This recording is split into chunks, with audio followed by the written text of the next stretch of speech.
Hello, welcome back. My name is John Benitez. Thank you for sharing your time. This is the Jazz History video, part two, to speak about hard bebop. We are we. This is the follow up from the first video. There's going to be a section that we are going to give a PDF with the listening links and also some questions for you to answer. Before we move into the hard bebop, I would like to speak about an era that is between the bebop era and hard bebop era. And we're talking about the cool jazz and third string. The cool jazz I would like to, I'm going to mention some key um, musicians, key artists that you need to listen to, and what are the difference between um, bebop and cool jazz. The cool jazz markedly is different from the complexities of bebop. You have more relaxed tempos. You have subtle instrumental chords, expanded ensembles. So remember that in bebop, the ensembles were downsided from 3 to 6 men. But now when we're talking about the cool jazz, we see an increasing orchestration. Um, Chamber ensembles performing in more intimate setting. We also have integrate arrangements and innovative forms. A lot of use of modal settings in harmonies and progressions. Little or no vibrato. Those are the key elements that we see in cool jazz. New meters were added, like 5/4, 9/4, odd, irregular meters. So we start to see in the compositions and arrangements a different approach than bebop on tempos, on BPMs, and the use of the syncopation and in a different way. And also the grouping of the rhythms and the meters. Typical symphonic instruments like violin, viola, cello, woodwinds, flute, oboe, French horn. The flugelhorns like trumpet, a darker, more mellow sound. We start to see these instruments in the cool jazz period. So let's talk about some of the people. Let's start with the number one, uh, and the people that for me, the artists that started all this movement. Miles Davis. Miles Davis was a trumpet player, composer, and arranger.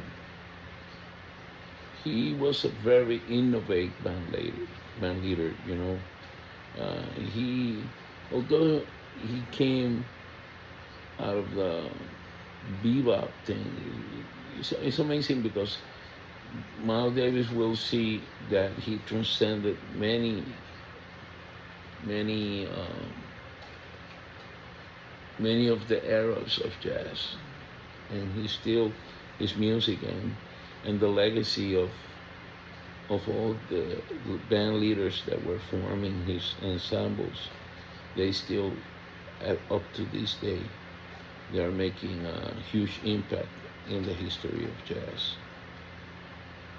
So he is like the leading personality among the giants of jazz that established the cool jazz terrestrial era. He was not destined to be known only for his contribution to the development of cool jazz, but rather he was an innovative force in the evolution of jazz. Miles Davis. This is very important. He was posthumously inducted into the Rock and Roll Hall of Fame on March 13 of 2006. Miles Davis, he was widely considered one of the most influential musicians of the 20th century. Davis was at the forefront of almost every major development in jazz from World War II into the 90s. Wow, amazing. He played on various early bebop records and recorded one of the first cool jazz records. The name of that record, you'll hear soon. The Birth of Cool. The Birth of the Cool. He was partially responsible for the development of modal jazz and jazz fusion. Arose from his work with other musicians in the late 1960s and early 70s. So we see Miles even from the bebop era, but he started moving into this thing. He played with Charlie Parker, and after that, he went into moving into this thing, this new sound, this new development, this response to the revolution of bebop with a different, more cool sound, focusing on melodies, focusing on form, focusing on progressions, and in a more relaxed and in a different way.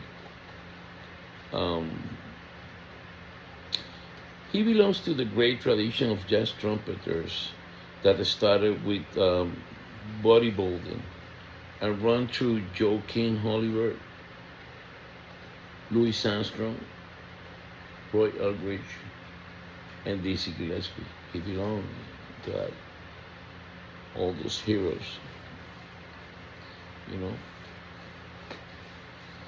He was never considered to be like the highest level of technique, but his virtuosism and his level of genius have to do with many other elements of how he see and he performed melodies and how he was affected to rhythm and how he was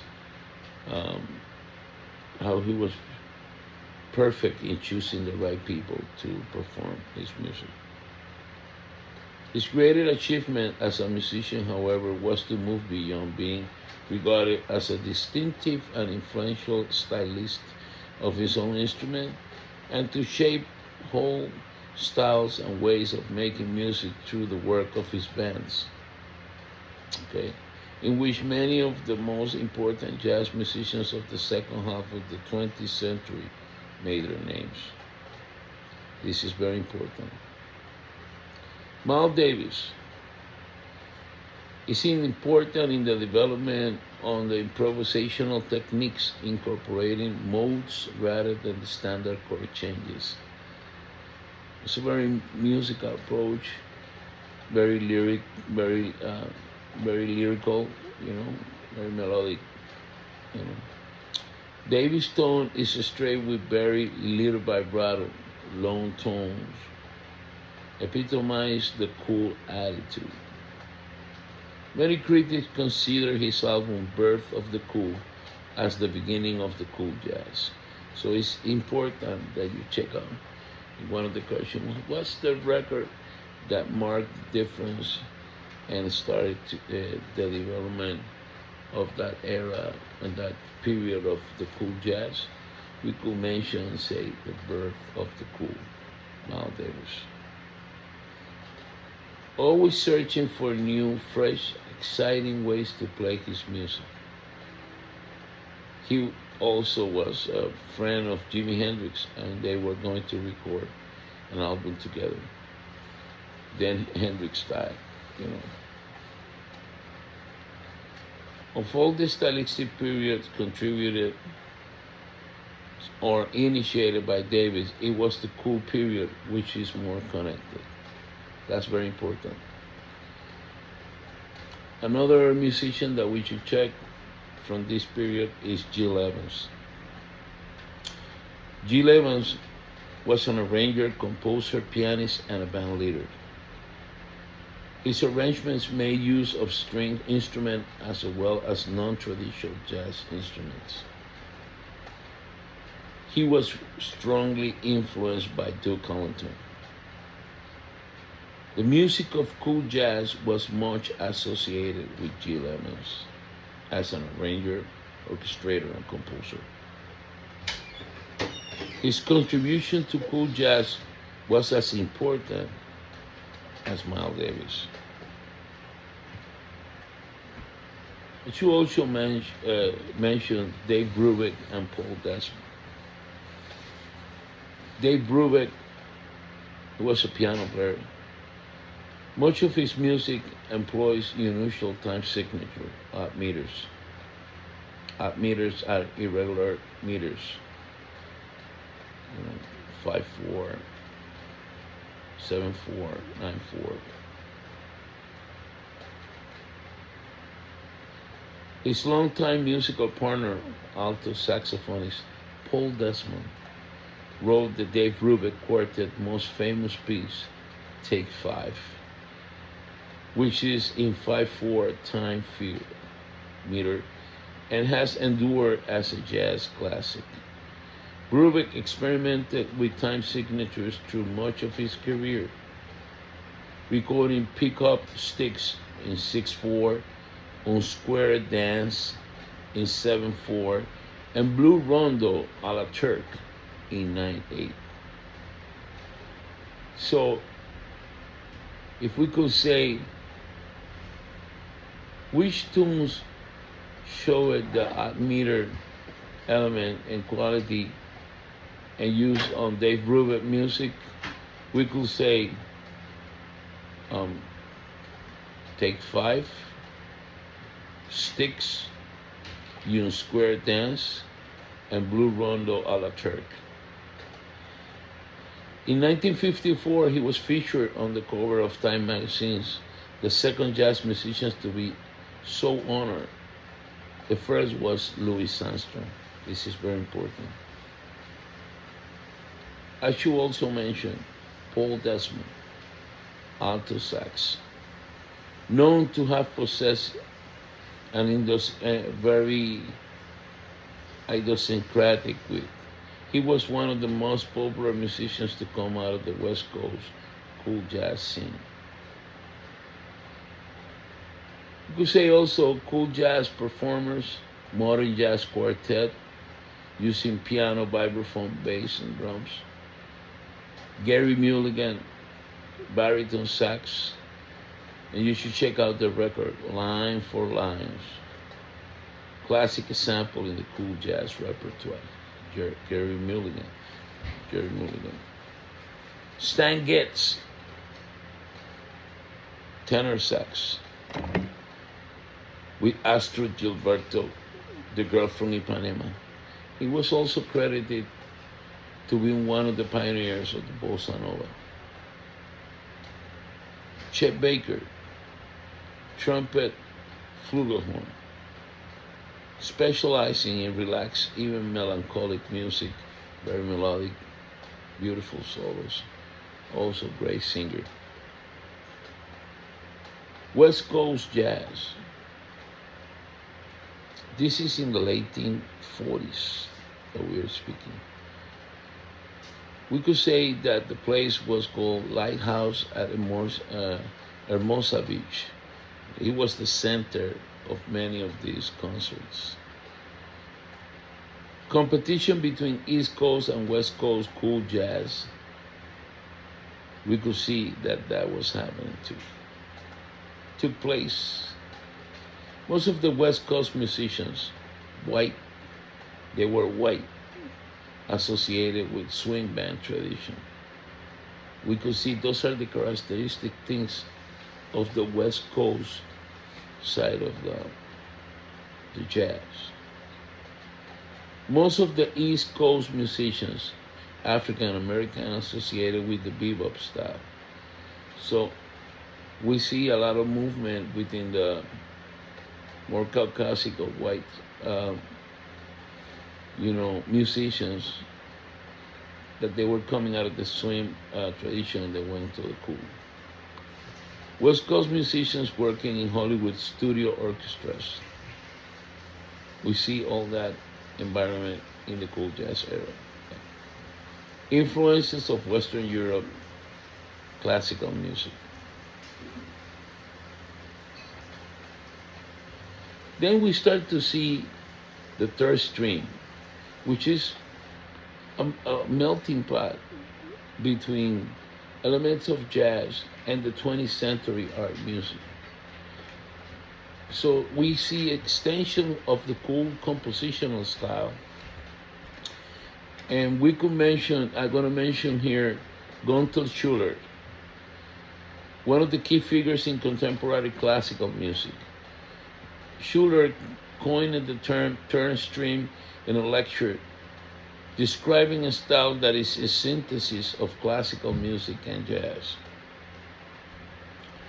In 1981, Schuller offered a list of what third stream is not. It is not jazz with strings. It is not jazz played on classical instruments. It is not classical music played by jazz players. It is not inserting a bit of Ravel or Schoenberg between bebop changes. Not the reverse. It's not a fugue played by jazz players. But it's all that. It's all music using the orchestration elements of classical music. And within that, all the elements were present. Third stream from jazz: language, gestures, improvisation, and rhythmic drive. From classical, we see the instrumentation, orchestra, string quartet, forms of fugue, suite, concerto, and compositional techniques. Characteristic of that third stream: hard, more driven. Bop, returning to elements of bebop style. Funky, well, funky using some of the African and church elements of funk music. Gospel jazz, elements of early gospel music, all those. Then we go into the hard bop, because hard bop came again as a response to this third stream, to the cool jazz time. Then we see more of the hard bop. And I'm going to mention some of the people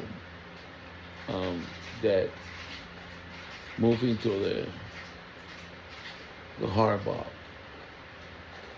And we should say on that one of the inventors of the modern bebop style of drumming was Art Blakey. It's very important. Although Roy Haynes, before him, Max Roach, they were involved in early bop.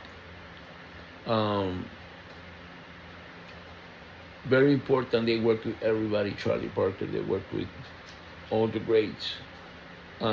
Also Buddy Rich. But Art Blakey bring a lot of that elements of the modern bebop style, which have even elements of church music, elements of African music, elements of Latin music, all that, the march, the concept of the march into the modern bebop style. Plus a great band leader, that knew how to put people together for the sound that he wanted to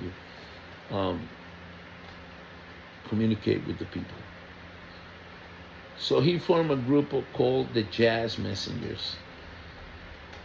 I have personally a lot of friends that have been involved, and they have been some form playing in some of the groups from Master Art Blakey. Blakey's name became synonymous with hard drive and pulsating excitement. You know, he was a master of the shuffle. He was a master of the march. He was a master of that African drumming approach from an American standpoint as a drummer.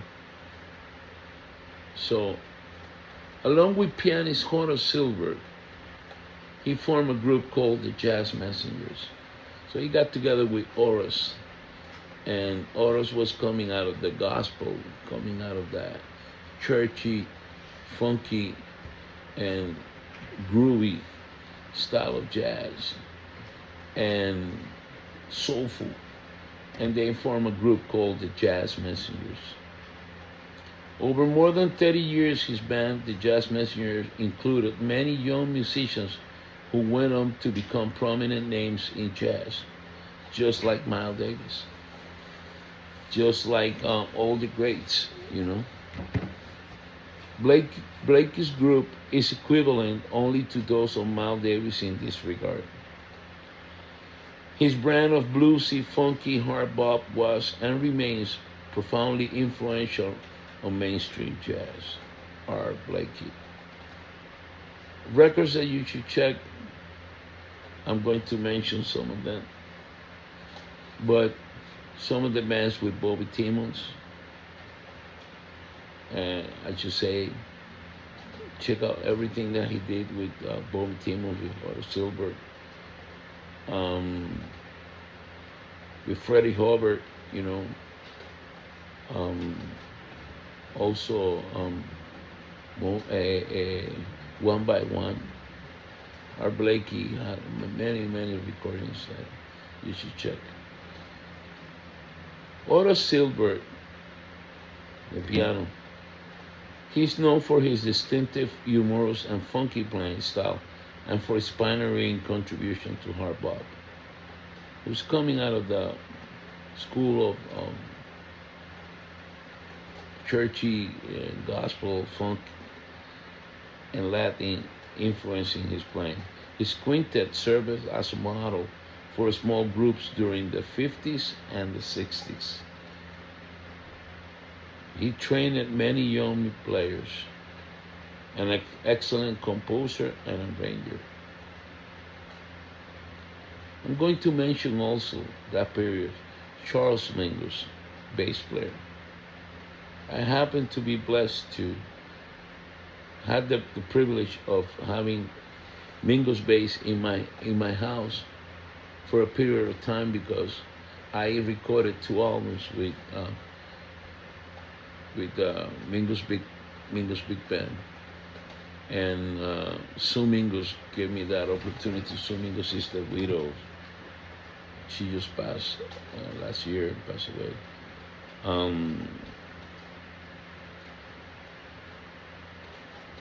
And I had the privilege of using Charles Mingus bass. Charles Mingus music. He was a bassist. He was a pianist, a composer, and band leader. Heavily influenced by Ellington, by Charlie Parker, Thelonious Monk, Negro gospel music, and Mexican folk music. Also, he checked out a lot of also cumbia music too from Colombia. And he had a strong approach to composition and performance, but unbelievable, unique, excellent bass. Also, I should mention from that period of hard bop, other people that I'm going to mention, but this one is very important too, Bill Evans.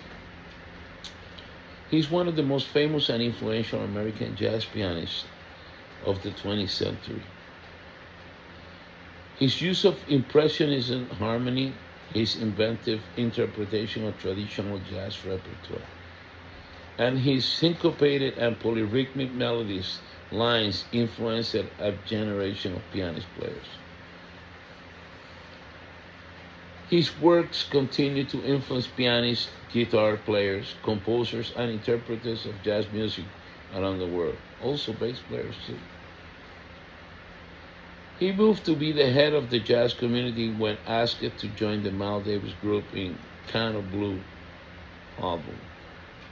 So when Miles Davis hired him to play in that album, Kind of Blue, he became a total um, force, you know, as being part of that recording. He created a new sound for the piano that took the traditional chords and reshaped them with his own trademark voicings. The concept of voicing is how you bass and how you group the intervals that form a chord. You know. During his lifetime, Evans was honored with 7 Grammy Awards and nominations. In 1994, he was posthumously honored with the Grammy Lifetime Achievement Award. Amazing. There's some other people I would like to mention, in the bebop. You already have the in the Professor Nolan is gonna make you it's gonna make you it's gonna share with you a list of a listening guide of bebop, cool jazz, and hard bop. So I want to go into some other subjects. So please stay with me here on the hard bop. All the people I would like you to check. Yeah.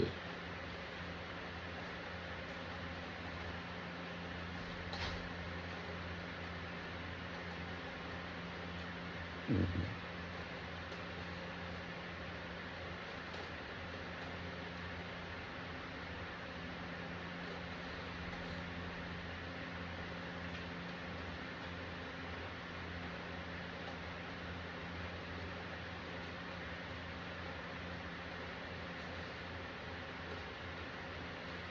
One moment.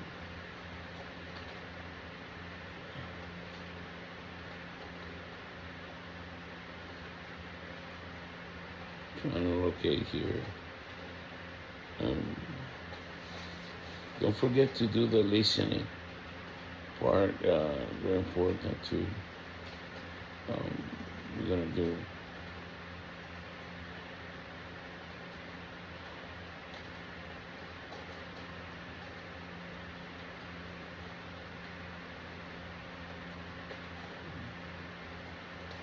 Okay.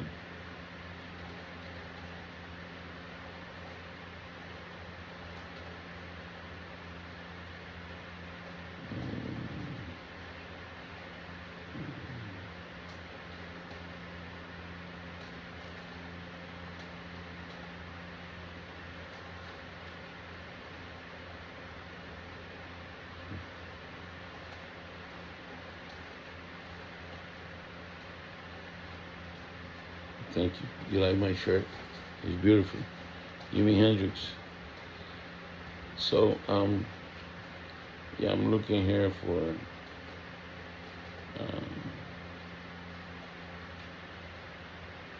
yeah. So, we're going to talk about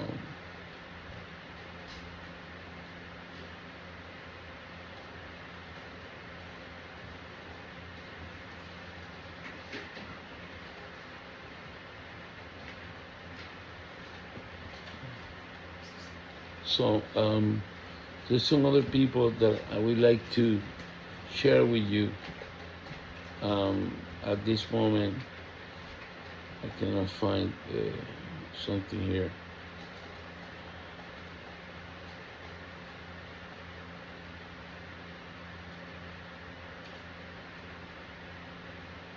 Mhm. Okay. Oh, there you go. All right. I found it. So I want to mention to you other musicians that you should check from the hard bop.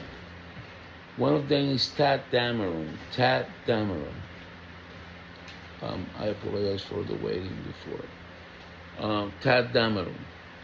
Okay, he was born in 1917 and he died in 1965. He's like the architecture in the harmonic elements of bebop, you know, advanced chord movement, blueprint for bebop. You should check out Tad Dameron, Lady Bird. So Tad Dameron, very important. That's Red Garland. We Red Garland is we is like a transitional player because he was also at the beginning. 1923 up to 1984 when he died. But he is a transitional player, very amazing because his piano language using block chords, it was very important for that first period also of Miles Davis. So you want to check out Red Garland, check out Billy Boy, Red Garland. If I ask you, what is a distinctive sound of Red Garland approach? The use of block chords. Great concept on comping. I spoke to you about Roy Haynes in the drums, 1925 to he died in 2024, just 3 years ago. And he was a true force, rhythmic evolution, interactive time feel, and conversational, always. His symbols, amazing. And Roy Haynes, I remember, when I met him, and I first met him in Germany, and he was playing. I started dancing like if I was hearing a grand combo, like a salsa band, because his drive force on the drums, it was unbelievable to make. It's something that only you need to see it, the way that, and you could check out the videos to see what kind of drive he had, the use of the hi-hat, very creative way, and the cymbal, the drive that he had. Unbelievable. Some of the recordings that he did. He's another player that also transitioned from early stages up to playing with Chick Corea and beyond in his bands. Some of the recordings that you should check is Snap and Crackle. Snap and Crackle. Now, let's go to the core of the hard bop. It's that period of more like a blues, gospel chord, strong melodies, excessive groove. Nat Adderley on the trumpet. He was the brother of Cannibal Adderley. Okay, and a recording you should check is Work Song. Nat Adderley. He was born in 1931. He died in the year 2000. Another piano player that you should check is Barry Harris. Barry Harris from 1929 to 2002. This is very important name, Barry Harris, for those who really want to get deeper into the knowledge of bebop. He was a very good theoretician and teacher of the bebop philosophy and the bebop theory and language.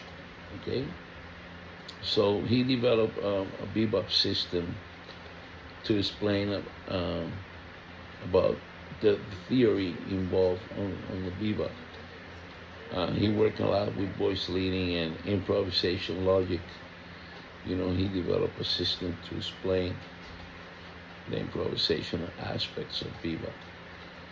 And you want to check out a recording from him, Barry Harris, Ornithology. Ornithology. Okay, now we're gonna go on a little bit more expansion era of the hard bebop, more modern, and we check out Jackie McLean. Jackie McLean, alto saxophone player and flute player. Yeah.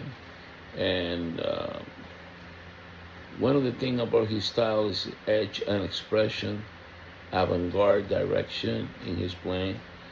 Avant-garde means development as a more on the contemporary styles, mixing with classical music, rhythm, more soulful, gospelish influence, more expressive tone. And a recording that you should check for him is Bluesnick, Jackie McLean. Also, he was a great educator in the Connecticut area. Oliver Nelson, great arranger and composer. So he also 1932 to 1975. Very important. You should check Oliver Nelson. One of the features of him was the structured writing and modern harmony. If you want to check out Oliver Nelson, check out Stolen Moments. Okay? Stolen Moments. So if I ask you in a quiz, who wrote Stolen Moments? You could say Oliver Nelson. Hard bop was more like a process within the bebop. A response to the cool jazz movement. Then the hard bop came to rescue some of those elements and add more of a mixture of more of the development coming out of that classical melting pot, the funky, the church, more of the African elements, the Indian music, Arabic music, Latin music, Afro-Cuban, that were also part of the sound. You could check out one key recording from Art Blakey, Orgy of Rhythm, where he got a lot of different percussion players and had like a very expanded approach into the percussive side of drumming. So one of the key elements also in this hard bop is that the harmony, the groove, the expansions are the expansion of grooves, the expansion of rhythm. You need to listen, analyze, and perform more in this period. So you were receiving that. You were receiving the listening list and the questions about bebop, cool jazz, third stream, and hard bop. And then I see you in the next one, which we are going to expand more into Miles Coltrane and speak about all that period of the avant-garde too. We're going to speak about Eric Dolphy, we'll speak about Ornette Coleman, and some other people, the key elements of that period.